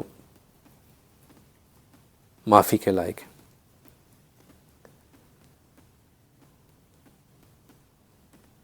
آپ صلی اللہ علیہ وسلم کے زمانے میں ایک بندہ تھا، وہ ایک دفعہ مسجد نبی کے باہر بیٹھا، بہت رو رہا، نوجوان آدمی تھا، بہت رو رہا بہت رو رہا بہت رو رہا. حضرت عمر رضی اللہ تعالیٰ عنہ کی اس کے اوپر نظر پڑی تو پوچھا کہ کیوں ہے نوجوان، کیوں روتے ہو؟ اس نے کہا کہ بس میں نے کچھ ایسا گناہ کر دیا ہو، بس یہ کہے جائے اور روتا جائے روتا جائے. اس کی حالت کو دیکھ کے آپ رضی اللہ تعالیٰ عنہ بھی بہت پریشان ہو گئے، رونا شروع ہو گئے. آپ صلی اللہ علیہ وسلم کی خدمت میں حاضر ہوئے روتے ہوئے، فرمایا کہ یا رسول اللہ، ایک نوجوان آیا ہے، بہت رو رہا ہے، بہت غم زدہ ہے، پتہ نہیں کس پریشانی میں ملک ہے، اگر آپ اجازت دیں تو آپ کے سامنے پیش کروں. آپ صلی اللہ علیہ وسلم نے کہا پیش کرو. آپ صلی اللہ علیہ وسلم کے سامنے وہ بندہ آیا، بہت رو رہا بہت رو رہا. آپ صلی اللہ علیہ وسلم نے اس سے فرمایا کہ اے نوجوان، تو نے کیا ایسا گناہ کر دیا جو تو اتنا رو رہا ہے؟ اس نے کہا میں نے بہت بڑا گناہ کر دیا. انہوں نے کہا کہ تم نے کیا جو ہے وہ تمہارا گناہ کیا ساتوں آسمانوں اور زمینوں سے زیادہ بڑا ہے؟ اس نے کہا میرا گناہ جو ہے وہ ان ساتوں آسمانوں اور زمینوں سے زیادہ بڑا ہے. انہوں نے کہا تمہارا گناہ کیا عرش سے زیادہ بڑا ہے؟ اس نے کہا میرا زیادہ گناہ اس عرش سے بھی زیادہ بڑا ہے. تو انہوں نے کہا کہ تم اللہ سبحانہ تعالیٰ بہت عظیم ہے، تم فکر نہ کرو، تم کیا گناہ کیا؟ انہوں نے کہا بس میں نے بہت گناہ. آپ نے بتاؤ کہ کیا گناہ کیا؟ جب آپ نے انسسٹ کیا کہ بتاؤ تو اس نے کہا کہ اصل میں کفن چور تھا. میں پچھلے 7 سال سے یہی کام کرتا تھا کہ مدینہ میں منورہ میں جس بندے کی بھی تدفین ہوتی تھی، میں رات کے وقت جا کے اس کی قبر کو کھودتا، اس کا کفن چڑھاتا اور اگلے دن آ کے مارکیٹ میں بیچ دیتا. تو اسی طرح میں اپنی عادت کے مطابق ایک دفعہ میں نے ایک قبر کھودی تو ایک نوجوان لڑکی تھی جس کو دفنایا گیا تھا. تو اس لڑکی کا میں نے کفن جب چڑھایا کہ نکل کے باہر گیا تو شیطان میرے اوپر غالب ہو گیا، شہوت کو بھڑکایا اور میں واپس لوٹا اور میں نے اس لڑکی کے ساتھ زنا کر دیا. تو جب میں زنا سے فارغ ہوا تو مجھے یوں محسوس ہوا کہ اس بچی نے مجھے یوں کہا کہ اے بدبخت، تو نے مجھے مردوں کی محفل میں ننگا کر دیا، اور اب اللہ سبحانہ تعالیٰ کے سامنے جب روز حشر میں جب حاضر ہوں گی تو حالت جنابت میں تمہاری وجہ سے حاضر ہوں گی. جب اس نے یہ بات کہی، جب مجھے محسوس ہوا کہ اس نے مجھے یوں کہا، تو میرے اوپر جو ہے وہ بہت زیادہ غم اور خوف طاری ہو گیا ہے، اور مجھے لگتا ہے کہ میں نے کوئی بہت بڑا گناہ کر دیا ہے جو میں کبھی بھی معاف نہیں ہوں گا. تو بس اس بات کا غم جو ہے مجھے کھایا جا رہا ہے اور مجھے سمجھ نہیں آ رہی کہ میں کیا کروں. تو جب آپ صلی اللہ علیہ وسلم نے اس کی اس بات کو سنا کہ اس نے یہ گناہ کیا ہے تو آپ صلی اللہ علیہ وسلم کو بھی غصہ آ گیا. جب اس نے دیکھا کہ آپ صلی اللہ علیہ وسلم کے چہرے پہ غصے کے اثرات ہیں تو اس سے پہلے کہ آپ صلی اللہ علیہ وسلم اس کو کوئی بات کہتے وہ وہاں سے بھاگ گیا. اس نے کہا کہ میں نے تو اتنے پہلے ہی اتنا بڑا گناہ کیا ہوا ہے، اب آپ صلی اللہ علیہ وسلم نے بھی اس کے اوپر کچھ کہہ دیا تو بات تو بالکل وہ فرم ہو جائے گی، میں یہاں سے بھاگا مدینہ کے باہر جو پہاڑ تھے ان میں چلا گیا، اور 40 دن تک بس زار قطار روتا رہا، اللہ سے معافی مانگتا رہا، اللہ کے سامنے جو ہے اپنے غم کا اظہار کرتا رہا کہ یا اللہ بہت بڑا گناہ ہو گیا، حتیٰ کہ اس نے یوں کہا کہ یا اللہ اگر تو آپ میرے گناہوں کو معاف کرنا ہے تو آپ صلی اللہ علیہ وسلم کے دل میں ڈال دیں کہ میرے گناہ معاف ہو گئے، اور اگر آپ نے مجھے معاف نہیں کرنا تو میرے یہاں ابھی میرے اوپر بجلی گرائیں تاکہ میں اس دنیا میں ہی جل کے خاک ہو جاؤں اور آخرت میں مجھے کوئی سزا نہ ملے۔ تو جب اس نے اس طرح اللہ سبحانہ کے تعالیٰ کے سامنے معافی مانگی تو اللہ سبحانہ تعالیٰ نے جبرائیل علیہ السلام کو آپ صلی اللہ علیہ وسلم کے پاس بھیجا۔ آپ صلی اللہ علیہ وسلم کے پاس جبرائیل علیہ السلام آئے، انہوں نے کہا کہ اللہ سبحانہ تعالیٰ آپ کو سلام بھیجتے ہیں۔ انہوں نے کہا کہ وعلیکم السلام، اللہ تعالیٰ کو بھی تمام سلامتیاں تو اللہ کی طرف سے ہی ہیں۔ تو پھر انہوں نے کہا کہ اللہ سبحانہ تعالیٰ فرماتے ہیں کہ کیا مخلوق کو آپ نے پیدا فرمایا ہے؟ آپ صلی اللہ علیہ وسلم نے جواب دیا کہ مجھے بھی اور تمام مخلوق کو اللہ نے ہی پیدا فرمایا ہے۔ انہوں نے کہا کہ اللہ فرماتے ہیں کیا مخلوق کو رزق آپ دیتے ہیں؟ تو انہوں نے کہا کہ مجھے بھی اور تمام مخلوق کو رزق دینے والی ذات اللہ سبحانہ تعالیٰ ہی ہے۔ انہوں نے کہا کہ کیا مخلوق کو معاف کرنا اللہ نے آپ کے ذمہ لگایا ہے؟ آپ صلی اللہ علیہ وسلم نے فرمایا کہ نہیں، مجھے بھی اور میرے تمام مخلوق کو معاف کرنے والی ذات بھی اللہ کی ہی ذات ہے۔ تو اللہ سبحانہ تعالیٰ نے فرمایا تو جان لیجئے کہ میں نے اس نوجوان کی توبہ کو قبول کر لیا اور اس کو اپنی شفقت میں پناہ عطا فرما دی۔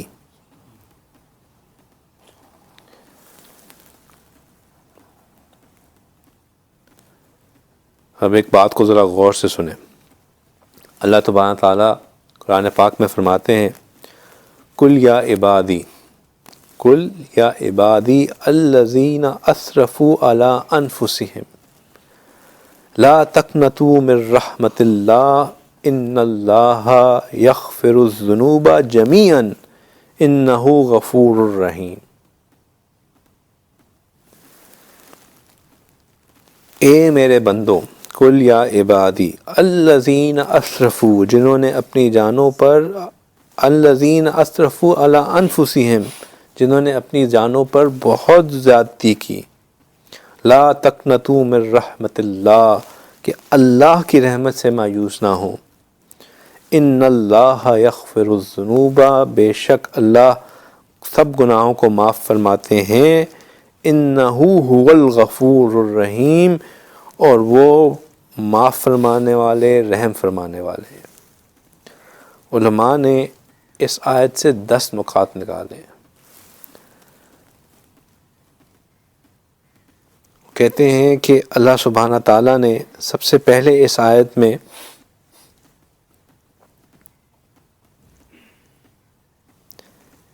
گناہ گار بندے کو نام سے خطاب فرمایا،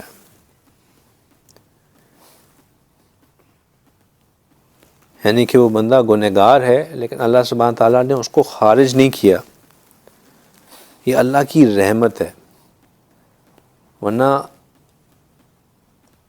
اصول تو یہ بنتا ہے کہ جو دنیا میں ہم دیکھتے ہیں کہ جب بندہ کسی سے ناراض ہوتا ہے تو وہ اس کو اپنی نسبت سے نہیں بلاتا، وہ اس کو ڈائریکٹ مخاطب نہیں کرتا۔ بیٹا باپ کو ناراض کر دے تو باپ یہ نہیں کہتا کہ بیٹے ذرا باپ سنو، اس کی ماں کو کہتا ہے اس کو کہہ دو۔ بیٹا اگر باپ کو ناراض کرے تو باپ خود بیٹے کو مخاطب نہیں کرتا، ماں سے اس کو پیغام پہنچاتا ہے اس کو کہہ دو یہ بات۔ اللہ سبحانہ تعالیٰ ایسا نہیں کر رہے۔ اللہ سبحانہ تعالیٰ بندہ گنہگار ہے لیکن اللہ سبحانہ تعالیٰ اس کو ڈائریکٹ اس سے خطاب کر رہے ہیں۔ آپ صلی اللہ علیہ وسلم کے ذریعے جو ہے وہ خطاب نہیں فرما رہے، خود اس سے خطاب فرما رہے۔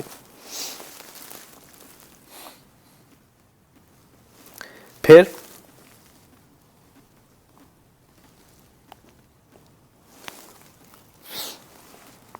آگے اللہ سبحانہ تعالیٰ کیا کہہ رہے ہیں کہ اس بندے کی اضافت جو ہے وہ بھی اپنی طرف کریں. کس طرح اللہ سبحانہ تعالیٰ نے کس طرح اس بندے کو کہا کل یا عبادی کہ میرا بندہ یا عبادی اپنی طرف نسبت کی. کل یا عابدون نہیں کہا کہ یہ جو عبادت کرنے والے ہیں، اس طرح بات نہیں کی. کل یا عبادی یہ جو میری عبادت کرتے ہیں، یہ جو میرا عبد ہے، میرا جو بندہ ہے، اس کی طرف اپنی طرف نسبت کی، اس کو اپنا کہا تاکہ اس کو تسلی ہو جائے کہ بات تو ہیوی ہے، میں ہوں تو گنہگار، لیکن اللہ سبحانہ تعالیٰ کہہ رہے ہیں کہ تو ہوں ابھی بھی میرے ہی. پھر فرمایا کہ اللہ تعالیٰ نے کلیئر بھی کر دیا کہ یہ کون سے والے بندے ہیں جو میں اپنے بندوں کی طرف کہہ رہا ہوں. ان میں سے میں کن کی طرف کہہ رہا ہوں کہ اسرفوا علی انفسہم، جنہوں نے اپنے جانوں پہ ظلم کرتے رہے ہیں، یعنی کہ جو گناہوں میں ڈوبے رہے ہیں. اور اللہ سبحانہ تعالیٰ نے اس سے یہ بات بھی واضح کر دی کہ یہ جو گناہ کرتے ہیں یہ اس سے مجھے کوئی نقصان نہیں پہنچتا، یہ اصل میں اپنی ذات پہ ہی نقصان پہنچا رہے ہیں. یہ جو ان کے گناہ ہیں، اگر یہ سمجھ رہے ہیں کہ یہ گناہ کر کے میری ذات پہ کوئی نقصان پہنچ رہا ہے تو ایسا نہیں ہے. یہ اسرفوا علی انفسہم، یہ اپنی ہی ذات پہ گناہ کرتے رہے، ان کے گناہ انہی کی جانوں کے اوپر جا رہے ہیں، ان کی وجہ سے مجھے کوئی نقصان نہیں پہنچ رہا. پھر اللہ سبحانہ تعالیٰ نے کہا کہ لا تقنطوا من رحمت اللہ. یہاں پہ اللہ سبحانہ تعالیٰ نے جب یہ کہا کہ وہ مایوس نہ ہوں، تو اللہ سبحانہ تعالیٰ نے کس سے مایوسی کے لیے یہاں پہ اللہ سبحانہ تعالیٰ نے دوبارہ اپنے اسم ذات کا ذکر کیا، رحمت اللہ کا.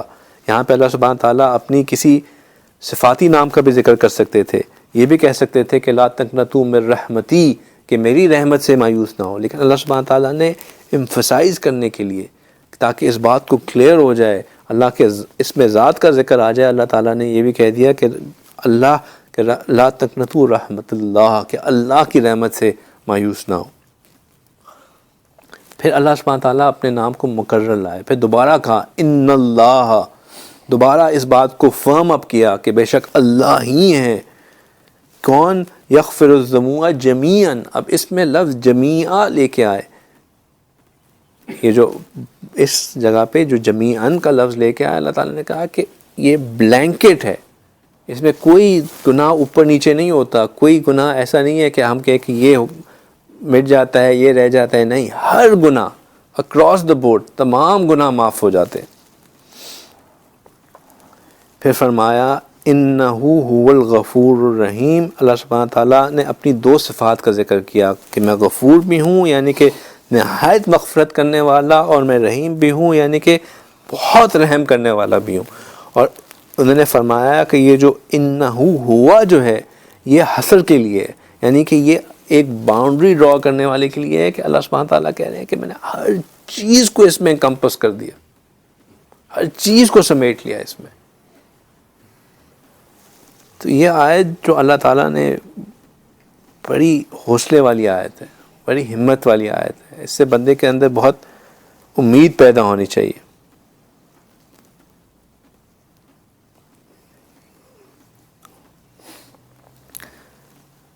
دیکھیں جب انسان کے اندر دو چیزیں ہوتی ہیں نا تو وہ گناہوں کو لازماً مٹاتی ہیں. جب کپڑا گندا ہوتا ہے تو اگر اس کو صابن کے پاس لے جاتا ہے تو صابن اس کو کپڑے کو دھو دیتا ہے. اسی طرح اگر انسان کے اندر ایک اللہ کا خوف ہو اور ایک گناہوں کی ندامت ہو، دونوں میں سے جو بھی چیز ہو یہ گناہوں کو لازماً مٹاتی ہے. اور اگر یہ دونوں چیزیں ہوں تو وہ تو ضرور بے ضرور مٹاتی ہیں.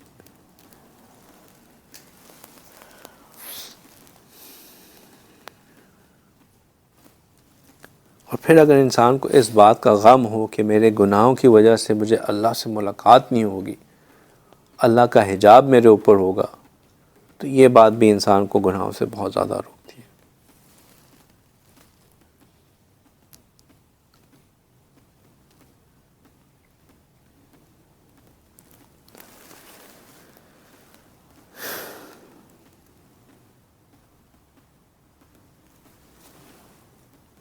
ہم نے کیا بات کہی تھی کہ جو چیز گناہوں کو دور کرنے میں آسانی کرتی ہے وہ کیا تھی؟ استغفار تھی.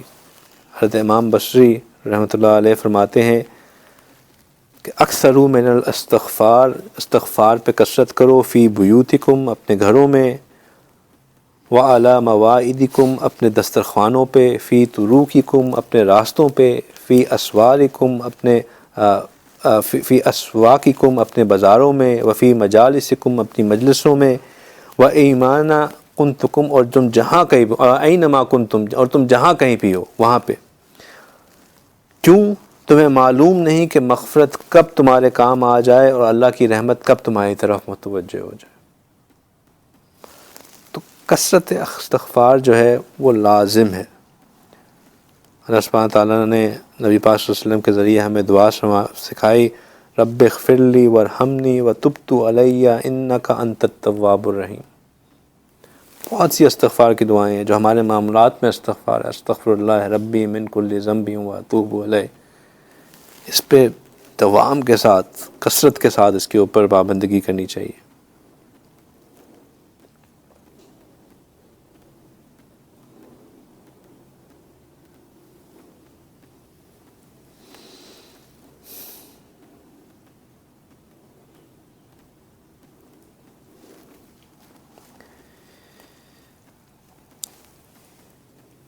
ہمارے جتنے بھی بزرگ گزرے، چاہے وہ جتنے بھی نیک کیوں نہ ہوں، وہ استغفار کی، توبہ کا اہتمام رکھتے تھے. اس لیے کیونکہ ان کو سب سے پہلی وجہ تو یہ تھی کہ آپ صلی اللہ علیہ وسلم خود استغفار کا اہتمام کرتے تھے. اور میں نے بتایا کہ استغفار جو ہے وہ گناہوں سے توبہ 3 قسم کی ہے. یاد ہے وہ 3 قسم کیا تھی؟ گناہوں سے چھوڑ کے نیکی کی طرف آنا، چھوٹی نیکی سے بڑی نیکی کی طرف آنا، اور اللہ سے قرب میں ایک مقام سے دوسرے مقام کی طرف بڑھنا. تو استغفار کرنا، توبہ میں مسلسل کرتے رہنا بندے کو اللہ کی طرف کھینچتا چلے جاتا ہے. ایک تو یہ فائدہ. دوسرا، روز قیامت توبہ کی بہت اہمیت ہے. امام قرطبی رحمۃ اللہ علیہ فرماتے ہیں کہ انہوں نے ایک حدیث شریف اپنی کتاب میں نقل فرمائی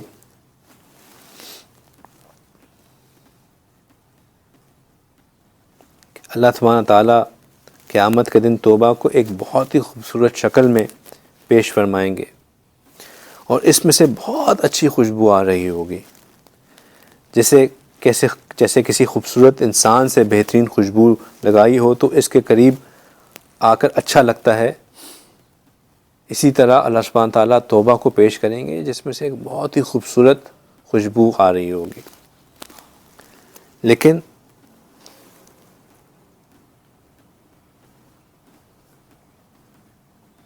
اس خوشبو کو مومن کے علاوہ کوئی سونگھ نہیں سکے گا، اور اس کی صورت کو مومن کے علاوہ کوئی اور دیکھ نہیں سکے گا.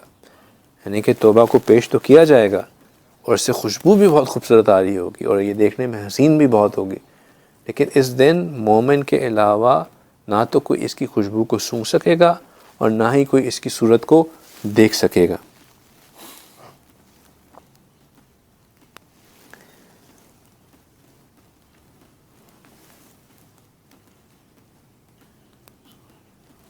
تو مومن جو ہے جب اس کو دیکھیں گے، اس کو سونگیں گے، تو وہ اس سے محبت کرنے لگیں گے. اور کافر اور گناہ گار جو اصرار کے ساتھ گناہ کرتے تھے، وہ دونوں کہیں گے کہ تم جس خوشبو کو سونگھ رہے ہو، ہم تو نہ اس کو دیکھ سکتے ہیں اور نہ ہی ہم اس کو سونگھ سکتے ہیں. تو توبہ کہے گی کہ میں دنیا میں تمہارے پاس پیش کیا گیا تھا، مجھے دنیا میں تمہارے پاس پیش کیا گیا تھا اور تم نے توبہ کا ارادہ ہی نہیں کیا. اگر تم اس وقت مجھے قبول کر لیتے تو آج تم مجھے دیکھ پاتے.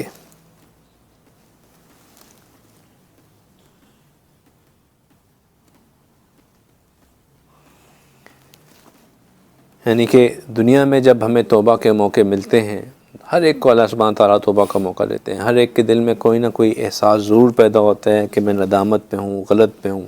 جب وہ احساس پیدا ہوا ہے اس وقت وہ اپنے اوپر نادم نہ ہو، شرمندہ نہ ہو، غلطی کا احساس نہ پیدا کرے، تو یہ وہ موقع ہوتا ہے جب توبہ اس کے اوپر پیش کی گئی اور اس نے اس کو قبول نہیں کیا.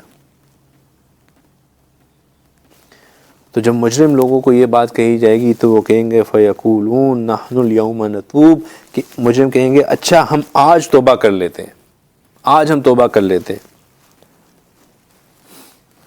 تو فَيُنَادِي مُنَادٍ مِّن تَحْتِ الْعَرْشِ، تو کہ کہنے والا جو فرش کے نیچے سے آواز دے گا کہ ہیہاتا ہیہاتا، کہ دور ہو جاؤ دور ہو جاؤ، مہلت کے دن گزر گئے، توبہ کے دن چلے گئے۔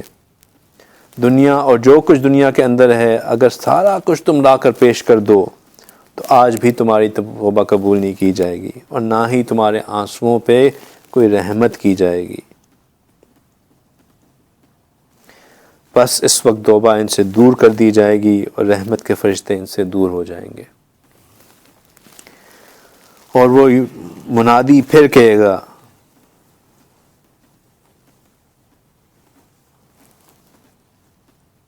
اور وہ کہے گا کہ اے جہنم کے ذمہ دار فرشتوں،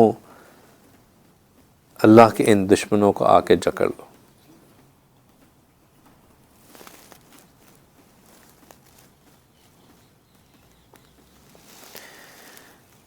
تو توبہ کا موقع جو ہے وہ یہی ہے۔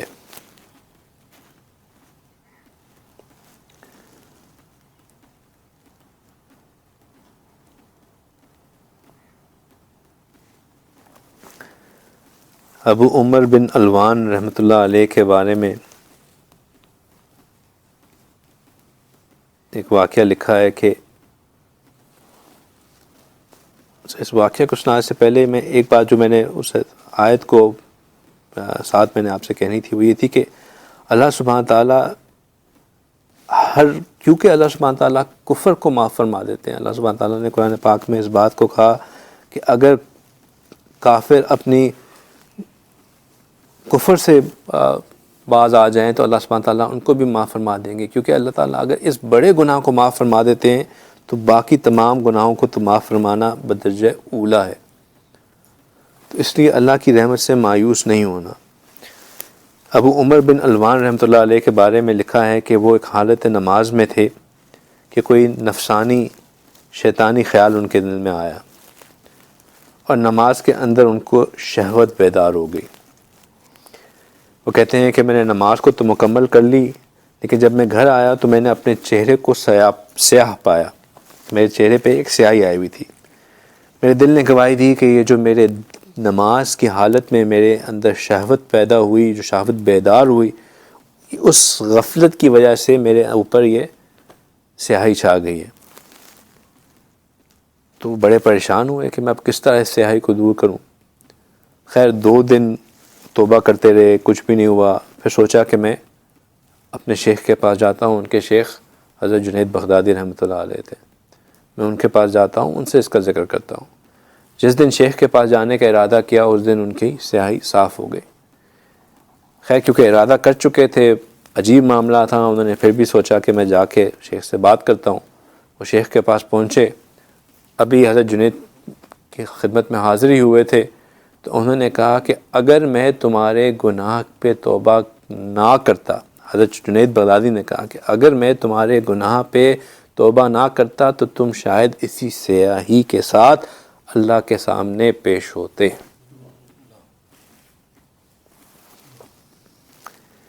تو یہ جو اللہ والوں سے تعلق ہوتا ہے، یہ ہمارے گناہوں، ہماری توبائیں میں تو خیر اتنی وہ نہ ہو، لیکن ان کی دعائیں جو ہیں وہ ہمیں ضرور بچا سکتی ہیں۔ دور بیٹھا کوئی تو دعائیں دیتا ہے، میں ڈوبتا ہوں سمندر اچھال دیتا ہے۔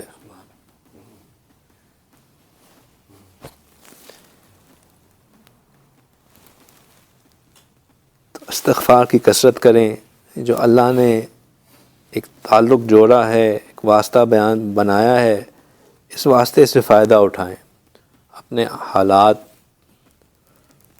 شیئر کریں، اپنے جو رابطہ شیخ ہے اس کو مضبوط بنائیں اور اللہ سے دعا مانگیں، یا رب ارحم من لا راحم لہ سواک ولا ناصر سواک ولا معین لہ سواک مسکینک و فریقک و سائلک انت معاذہ ملاذہ لا ملجا ولا منجا منک الیک، اے پروردگار ہم پہ رحم فرما دیں، جس کا کوئی رحم کرنے والا نہ ہو اس کا آپ رحم کرنے والے ہیں، جس کا کوئی مددگار نہ ہو اس کے آپ مددگار ہیں۔ ہم آپ کے مسکین بندے ہیں، بھکاری بندے ہیں، اے پروردگار ہمارے آپ کے علاوہ کوئی پناہ گاہ نہیں، کوئی ٹھکانہ نہیں۔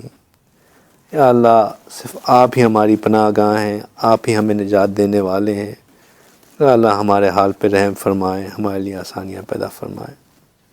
اللہ تعالیٰ سے سچی پکی توبہ کریں، اللہ تعالیٰ سے سچی گناہوں کی معافی مانگیں۔ جو میں نے 4 باتیں کی ان کا استحضار رکھ کے، اپنے گناہوں کو پہچان کے کہ میں یہ گناہ کرتا ہوں، اپنے گناہوں پہ نادم ہو کے، شرمندہ ہو کے کہ میں نے یہ کیا، میں اس پہ نادم بھی ہوں، شرمندہ بھی ہوں، ایک پکا ارادہ پیدا کر کے کہ میں نے دوبارہ یہ نہیں کرنا، اور اس پکا ارادہ کرنے میں چاہے وہ اس کے محفل سے ہو، چاہے وہ اس صحبت سے ہو، چاہے وہ اس لباس سے ہو، چاہے وہ اس رزق سے ہو، جس وجہ سے وہ ارادہ، جس کو اس ارادے میں اس چیز کا اظہار ہو کہ میں نے اس وجہ سے میں نے اس کو بدلنا ہے تاکہ میں یہ کام دوبارہ نہ کروں، اور پھر اللہ سے معافی مانگیں، استغفار کی کثرت کریں، اور پھر اس پہ دوام رکھنے کے لیے نیکوں کی صحبت اختیار کریں، اللہ والوں سے تعلق جوڑیں۔ اللہ تعالی ہمیں اس پہلے مقام کو پانے اور اس پہ قائم رہنے کی توفیق عطا فرمائے۔ وآخر دعوانا ان الحمد للہ رب العالمین۔